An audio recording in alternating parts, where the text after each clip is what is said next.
Hello, my name is Beck and welcome to a spoiler-free review for Traitor's Blade by Sebastian de Castell. This is the first book in the Greatcoat series, and the premise for this is that 5 years ago King Paelus, he was ruling the lands. However, the dukes didn't want this to happen because effectively Paelus held all the power as a monarch does, and so the dukes were like, we want power for ourselves, and conspired to overthrow him, and so they murdered King Paelus. And now this story, as I said, is set 5 years after that with King Paelus's greatcoats. So when King Paelus was alive, he established, I think, 150 greatcoats that were like lawmakers and keepers of the peace effectively. And so Falcio is our main character. He is a greatcoat, or a former greatcoat of the king. And before the king died, he left everybody in the greatcoats like a personal mission that was secret to everybody except that personal greatcoat.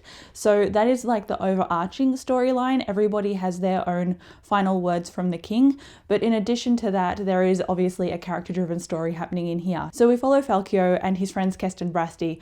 Like I said, they're all greatcoats and they have this brilliant Three Musketeers kind of vibe and humour. And so when the story opens up, they're trying to make a living as sellswords, and that doesn't really go to plan when the guy that they're supposed to be guarding in the opening chapters gets murdered and then they get framed for it. So that's really where this story lifts off at the start. This was a recent reread for me, and the reason I picked this up again to read it is because of the banter between Falcio, Kest and Brasti. I love the tone that it invokes, and I love how I was laughing immediately as the story opened. They've really got this rapport with each other that is just brilliant to witness and to feel like you're part of when you're reading the story. It's told directly from Falcio's perspective, and it's a single perspective fantasy book, which is not too common, and I like that it's an adult fantasy from one character's point of view, which really helps you with perspective and keeping everything on track, rather than reading from a whole bunch of different characters and kind of trying to have to keep all the threads of what's happening with everybody in your head. You can just focus on Falcio in this one, which is what I really like, as well as the rest of the series. They're only from his perspective. Because this is mostly character driven with a lot of politics loosely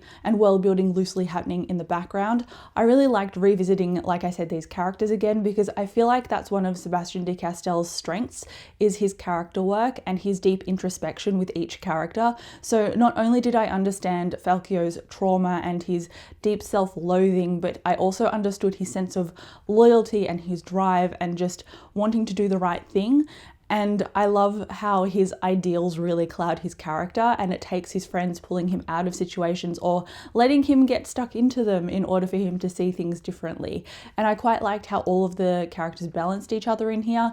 I do wish that the plot was a lot stronger, because ultimately when I was reading this the first time through, and this is, like I said, my reread, I firstly gave this 5 stars and I was absolutely enamored by everything. And I think that's just because Sebastian de Castell really captures the tone and the whimsy of the characters and the story. And so because it's largely character driven, it's really easy to get caught up in that. But when I was reading it the second time, I naturally knew what everything was, what the plot twists were, and how everything was going to eventuate. And so that kind of took some of the, I guess, anticipation about what these characters would do next away, and it let me see the plot cleanly rather than when I was just taken by everything occurring the first time around. So from that new lens that I've managed to look at this through, I found that the plot wasn't as strong as I initially thought it was, and it felt very tangential at certain points as well, and also quite spasmodic as well with some of the characters and how they interacted, especially with one of the women in here. She was quite ridiculous, and I like how de Castell writes madness and tension, but there was just a ridiculous moment near the end and I was like,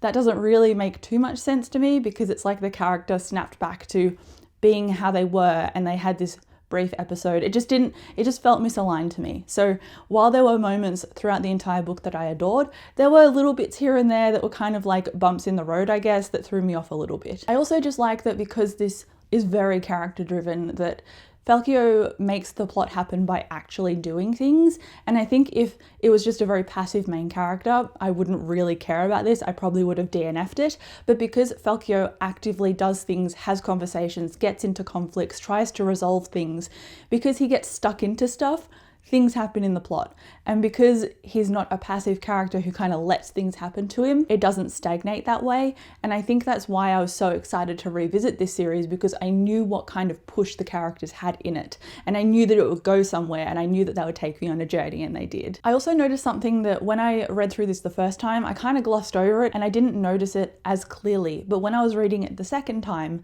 I was like, that doesn't really sit right for me, and it felt very iffy. And it was a moment when Falkio was specifically uncomfortable in saying no, and everything eventuated anyway, despite his protesting. And so when something has to be coerced or pushed into a scenario like Falkio was pushed into it, I don't feel like that is the done thing, like it shouldn't have been done. And that's really something that rubbed me the wrong way and made me uncomfortable. Consent should be very clear, and it wasn't clear in this particular scene. And I don't know why I missed it the first time around. I think I was just caught up in the whimsy, like I said, of the characters and the story and what would happen next.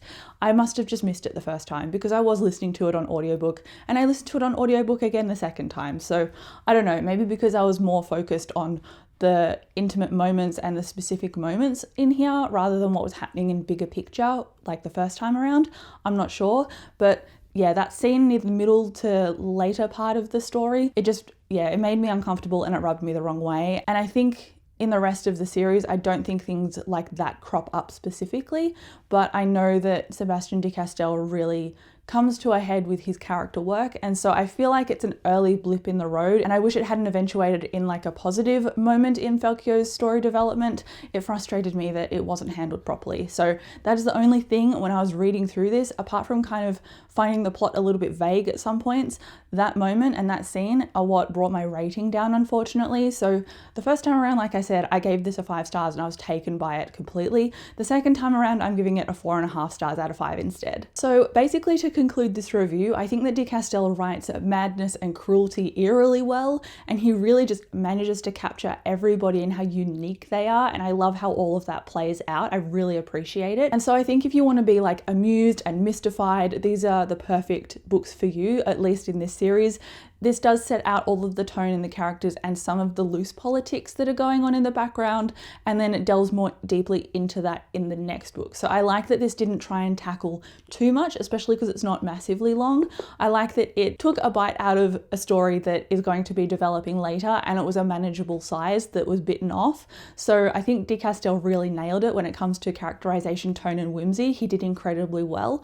I just wish that plot was a little bit tighter, but that's only really a personal preference. So I'd say if you're not looking for something that has really tight world building, not like a Brandon Sanderson, I know he plots so specifically and world builds so specifically. If you're looking for something a little bit more open and a little bit more flowing with character and tone of voice, I think this is going to be a perfect read for you, especially because it's not that long. And I do recommend the audiobook because it just captured Falkio's voice perfectly. I really loved being back in this world, to be honest. I gave it 4.5 stars, like I said, but I adored all of the banter. I was laughing, I teared up during this, it made me emotional.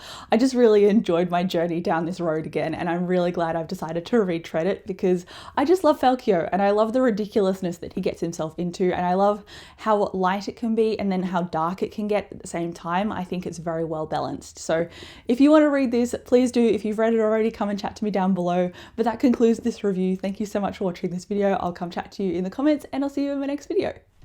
Bye.